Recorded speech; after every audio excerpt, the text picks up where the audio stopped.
So I'll show you how to change a water pump impeller in a Sherwood E as an Edward 35 pump. This pump was very, very popular in Crusader all the way from the late 60s all the way through 1991. Fit just about everything, small blocks, big blocks, V6s, everything. This is a very good pump, using a lot of engines. So first thing is, normally where this model number is right here. I don't know if you can see that. See how it's lightly stamped E35 and there's like an NJ or something there, or MJ. I don't know, maybe that might be the guy who actually put it together, but right there is your model number. Most Sherwood pumps, the model number is on the mounting flange or very near it. So what we'll do is we'll take our 7/16 little electric gun here. We'll knock out these 4 screws that hold the cover on.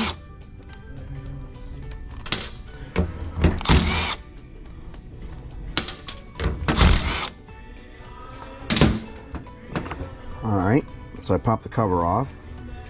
First thing you want to look at is this bushing. Now, see this bushing's chip? We're going to put a new bushing in here. And you'll see how loose that is? Now, one of the things that can tear this bushing out is over-tightening the belt. And because there's only one bearing on these E35s. I mean, you see how loose that is? That's pretty bad. That should be changed. You want to make sure the dowel pins are here too. So see, I'll take that dowel pin out. There's 2 of them. There's one here, one here. Sometimes they stay with the lid, sometimes they stay with the housing. Doesn't matter. The next thing I do is take a screwdriver and just pry this guy out. See, this thing still got antifreeze from when it was winterized. This is an engine we're overhauling. Alright, I just pried that right out. Okay. Now, obviously it's taking a set because it's sat all winter, you know. But normally, you know, that's nothing to worry about. Actually, this impeller's not that bad. It's pretty pliable. So don't let that freak you out. Next thing you want to do is spin the shaft. Now that feels pretty good. There's no side-to-side play. It's nice and smooth. How good is this shaft here? That's not too bad. So in this case, what we're going to do is we will just, since that bearing feels good, we're not going to screw with it.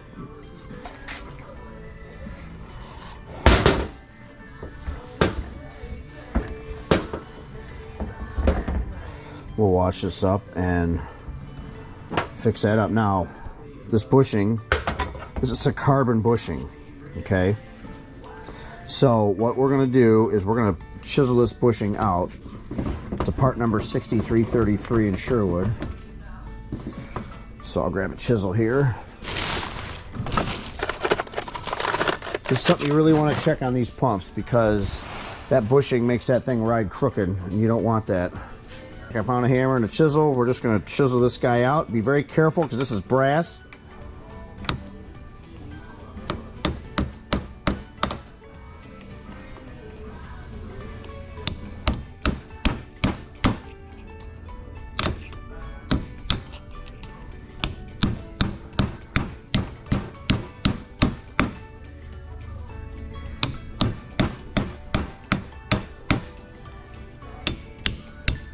Just like that.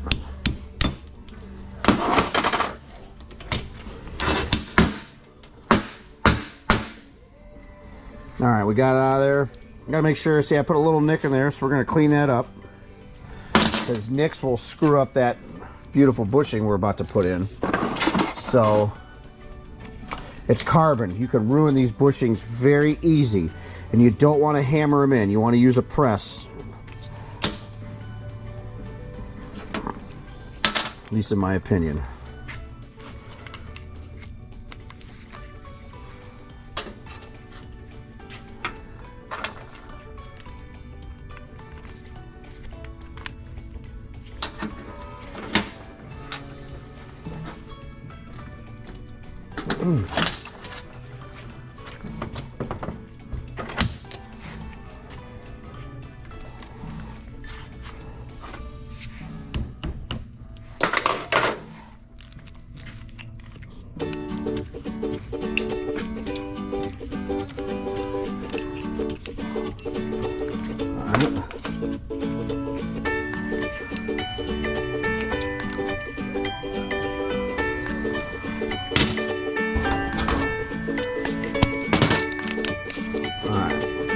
See that little nick I put in there from the chisel? I'm gonna...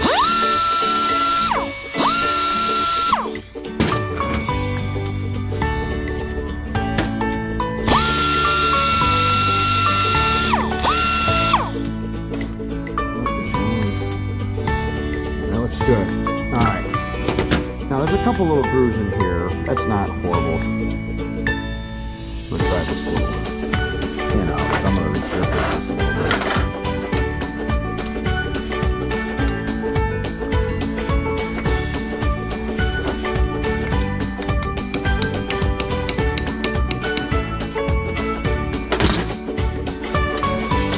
Sometimes I take the vise here and hold this pin.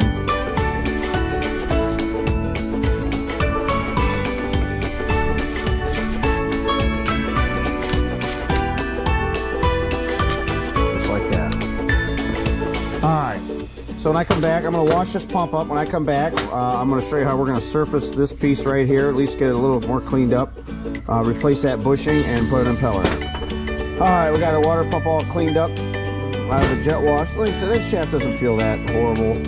You know, you're just looking for, I mean, you're going to have some wear here, but that feels pretty good. Now this here, yes, you can put a new cover housing, which I actually have one in stock. 6300. Excuse me, a 1083. Last known price $63. I'm sure it's not really today's money, but I'm gonna resurface this thing. I think we can see it. So I'm just gonna show you what we do here. We're just taking out our little belt sander. Give her a couple quick hits.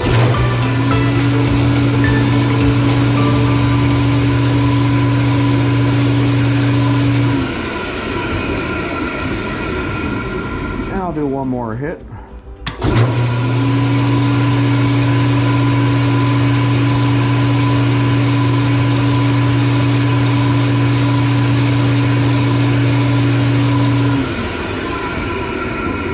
And that's pretty good. Those little subtle grooves in there, that's not going to do anything. Like I say, we can stay on that till the cows come home, and every time you change the impeller, you can see a little wear here. That's not terrible. We'll blow the dust out.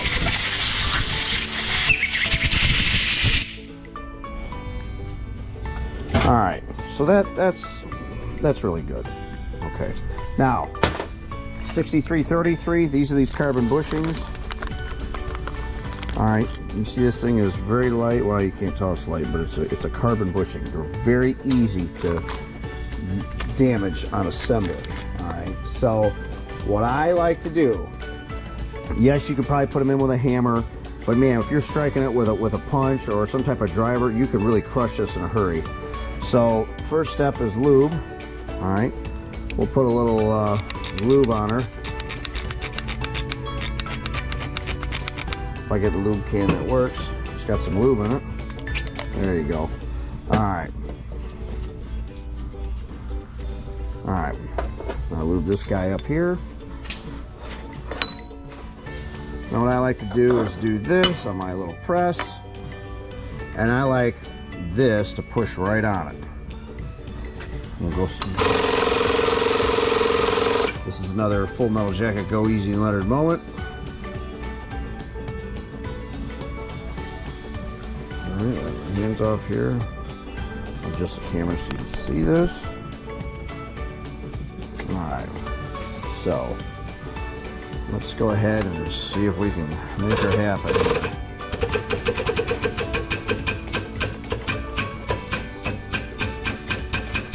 Slow and easy on this guy, because trust me, you could ruin this in a heartbeat.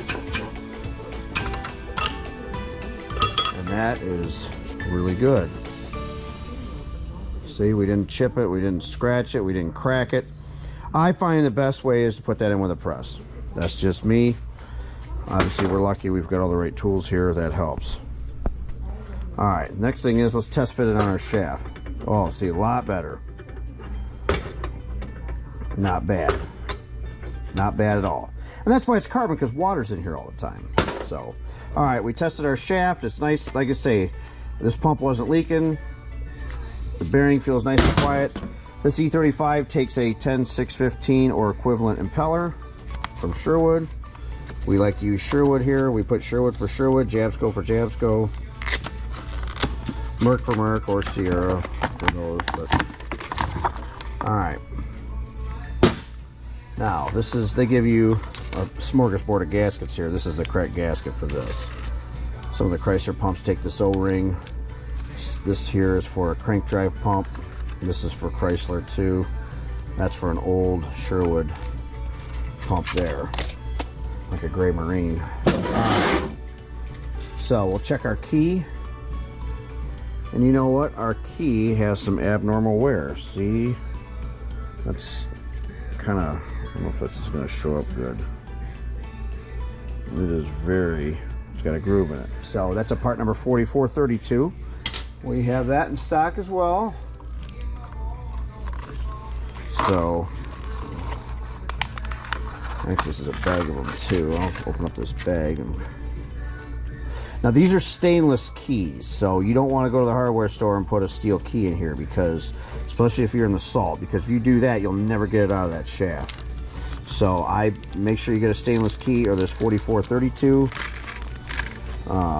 because otherwise you get a lawnmower freaking key off your MTD mower.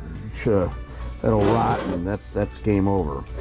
Now this is somewhat tricky because this key should fit in here pretty decent, but you can, sometimes that key wants to rock. All right, that looks pretty good. So the next thing I do, and oh yeah, don't want to mention, you want to look at the bottom of the pump and you want to inspect that cam. Those little nicks in that cam, that's not going to do anything. That's pretty good. So what I like to do is I take my hand and hold the water pump pulley, and then this, see, I've got a keyway to line up right here, and I gotta line my key up on my shaft. Okay, so I put this on here and I rotate it, doesn't matter, clockwise, counterclockwise, rotate it in a direction to get these blades in position over the cam. All right, see, I'm in position there. Now I gotta find my key, so I'm gonna hold it. Oh, I heard it pop out, see? So what we'll do is we'll press this in a little tighter with a pair of pliers, right?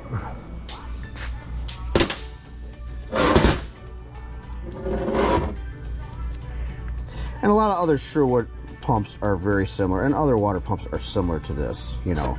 Some have a bearing on the back side, some don't. Some have two bearings in the front.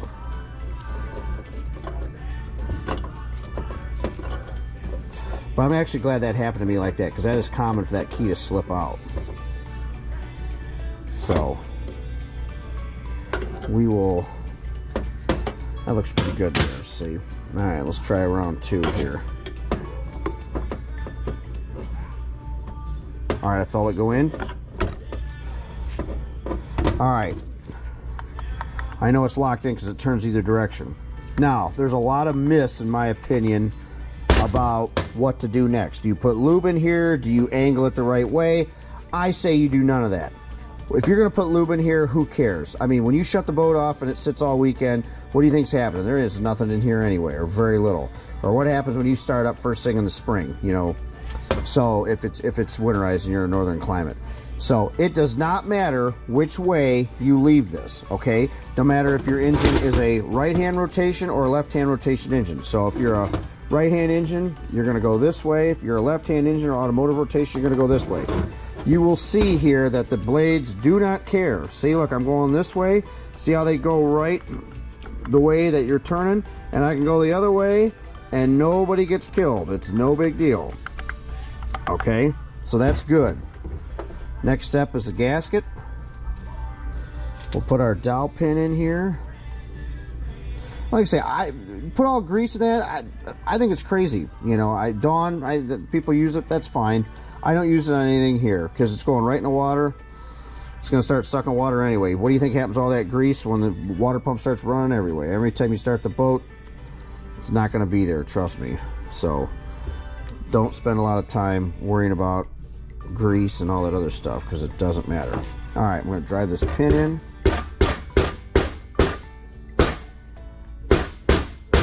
Okay. Put my gasket in and excuse me, and my back cover. All right.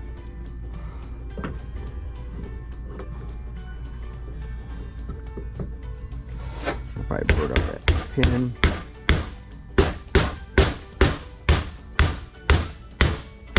There you go. Lightly tap it, just like that. Get seated in those pins since we use vice grips and pliers to get them out. We'll put our bolts back in here. Now this is brass. You don't want to go hog wild on this. Trust me, I've put a lot of helicoils in these for people over the years. You know, it's brass. This does not have to be, you know, you're not torquing down a cylinder head here. This is not that big a deal. So an end wrench or a 1/4 inch ratchet is absolutely perfect for this. You know, like I said, there's no reason to frickin' go nuts.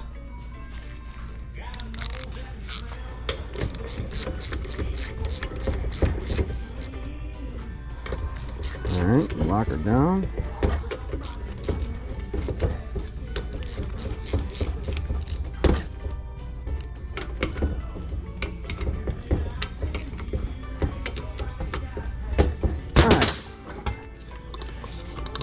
There you go, all done.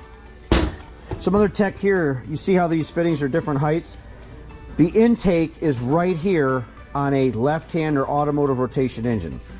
So this is the intake if the pulley's turning this way. If the pulley is turning opposite rotation or right hand, this is the intake, and these fittings would be reversed. So that matters. These pumps, it doesn't tell you who's who. They expect you to know that. You know, so sometimes you see an LH out or RH out. You know, Crusader thinks you're a smart feller, so you got to figure it out yourself. So just some quick old tech, but that's a crash course on how to service an E35 Sherwood pump and many other models. Like I say, not all models have the bushing, the 6333 bushing, but this specific pump does. So it's always a good idea. And when I said it earlier about the belt being too tight, you know, think about this. You know, you take these two bolts out right here. These are the mounting bolts on this puppy. All right. You know, if you've got that belt cranked, okay, so this thing's sitting on the engine, and you got that belt, you know, coming out this way, that puts an undue stress on that pulley. Well, all that stress, the only support there is that carbon bushing. So, because there's, like I say, there's only one bearing in here. I think it's a 4257 bearing, part number Sherwood. So that's a big deal. So just so you know, just make sure that you don't over tighten that belt. So hey, thanks for watching. If you like this video, tell me you do or don't. And anything else you want to see done, give me a holler and I'll see if I can't make that happen. Thanks for watching.